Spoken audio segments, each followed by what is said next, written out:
చేస్తున్నాడని చెప్పి వీళ్ళు మనతో ఒక ఒప్పందాన్ని వాళ్ళు, మనం, చైనా ఇవన్నీ కూడా మనం చేసుకోవడం అయితే జరిగింది. ఆ విషయం మీకు తెలుసు.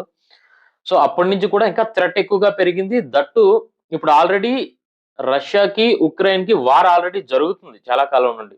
అటువంటి సమయంలో ఒక దేశాధ్యక్షుడు ఇంత థ్రెట్ పెట్టుకొని దేశాన్ని దాటడం అనేది చిన్న విషయం కాదు.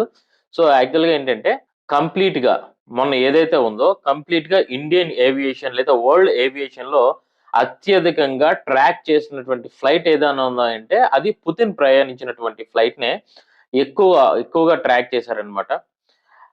ఇంత థ్రెట్‌లో ఉన్న సమయంలో ఉక్రెయిన్‌తో ఇంత బీభత్సంగా యుద్ధం జరుగుతున్న సమయంలో ఒక దేశాధ్యక్షుడు ఒక కంట్రీని దాటడమే పెద్ద విషయం. సో, ఆయన ఈ రోజైతే మనకి ఇండియాలోకైతే దిగటం జరిగిందనమాట.